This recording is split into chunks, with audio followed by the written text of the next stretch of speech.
Bonjour, dans cette vidéo, je vais vous parler de mon défi, une meilleure santé par l'alimentation et la pratique des médecines douces. C'était le titre de mon défi. Maintenant, je vais l'appeler mon programme Bye Bye la maladie chronique.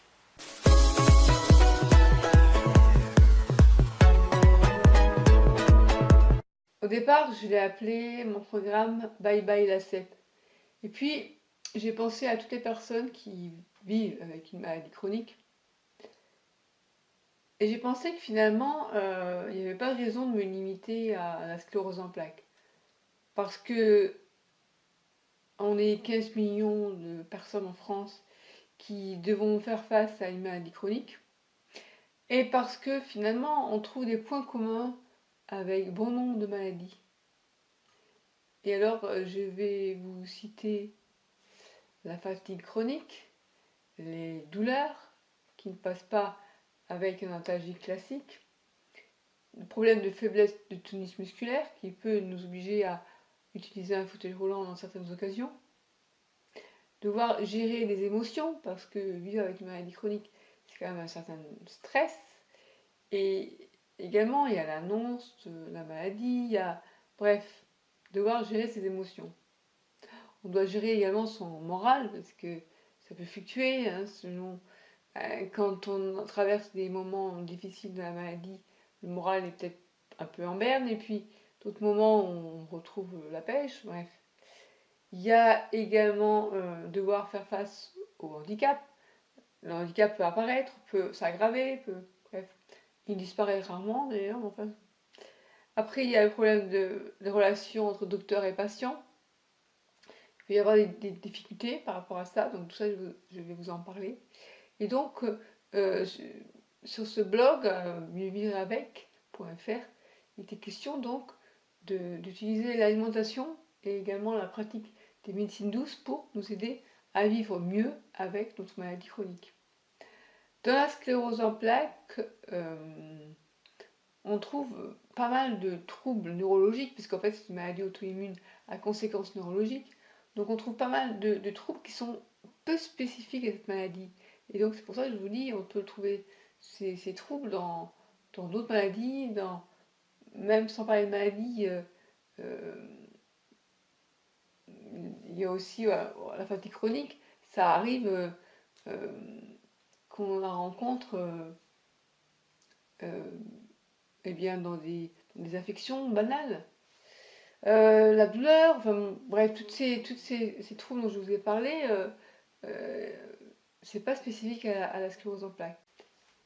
Les troubles cognitifs, notamment les problèmes de mémoire, d'attention, c'est souvent lié aussi avec cette fatigue chronique qui peut être une fatigue intellectuelle, il n'y a pas que la fatigue physique. Tout ça, je vais vous présenter également des exercices pour faire, comment dire, pour travailler. Je pense que ça peut s'améliorer. Alors bien sûr, on aura toujours la maladie, notamment je pense à la sclérose en plaques. On a les troubles cognitifs, on a la sclérose en plaques, mais ça peut aider. Voilà, donc on en reparlera. Après, il y a aussi le point commun avec toutes les maladies. Je voulais parler de la difficulté de poser un diagnostic. Il y a pour certaines maladies, notamment je pense aux maladies rares, pour ces personnes qui sont touchées par des maladies rares, il arrive que le diagnostic soit long à se faire. Et on va appeler ces personnes finalement les sans diagnostic, parce qu'elles attendent qu'enfin on leur mette un nom sur ces troubles qu'elles ont.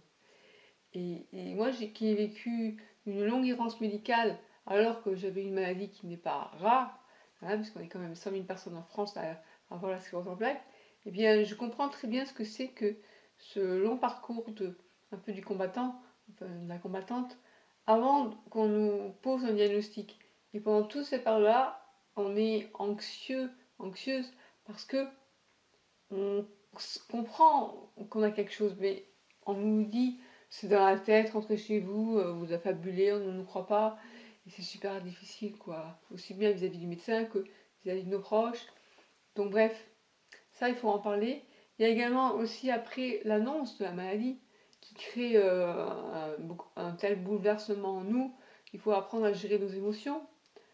Et puis, je pensais également aux proches qui peuvent se poser la question de savoir comment aider la personne malade.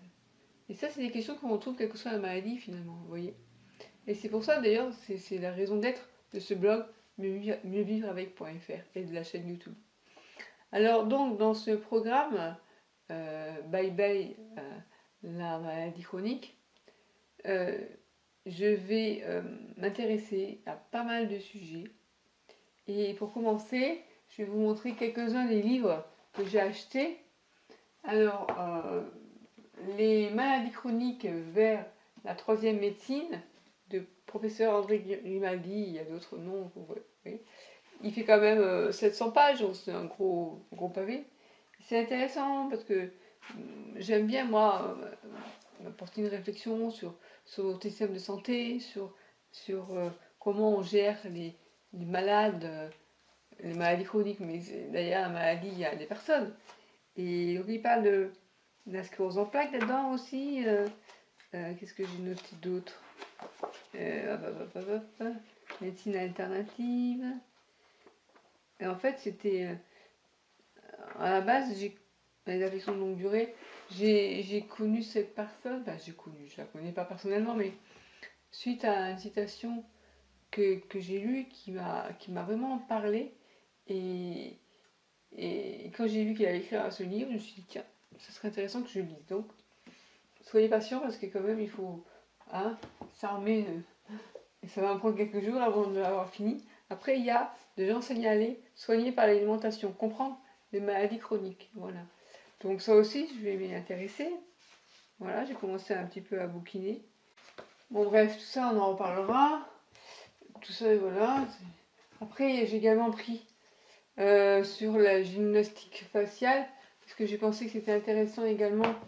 Je trouvais qu'il était intéressant également de ne pas oublier son apparence. Et quand on souffre d'une maladie chronique et qu'on vit le handicap dans sa chair, dans sa peau, eh bien, c'est super important de se sentir belle, de se sentir, comment je pourrais dire ça, de se sentir bien dans sa peau. Et moi, je suis une adepte de tout ce qui est médecine naturelle, médecine douce.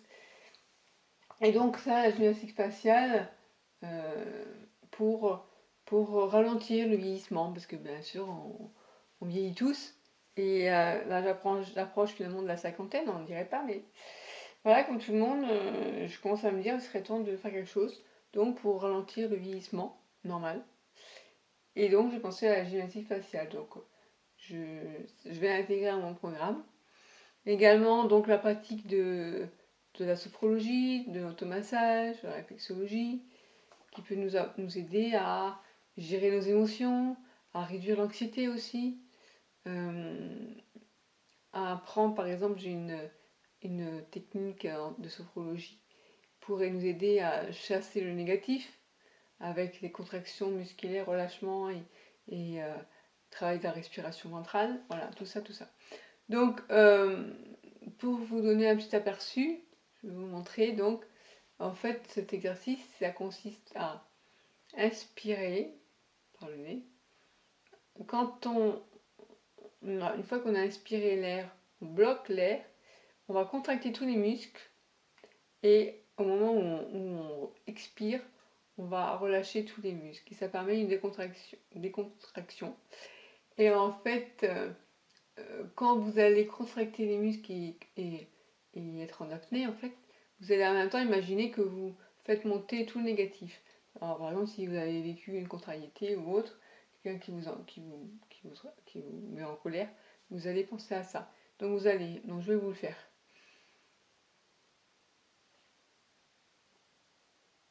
Vous faites ça 3 fois. Et après, on se sent vraiment relâché. Voilà. Pensez à vous couper les ongles avant parce que si vous serrez les poings, ça peut faire un peu mal des fois. Voilà, donc je vous dis à bientôt sur le blog Mieux Vivre Avec. Et surtout, n'hésitez pas à vous inscrire pour recevoir les prochains articles et les prochaines vidéos de ce défi. Enfin, un défi parce que c'est pas évident, hein, c'est du boulot, quoi. Voilà, donc à bientôt.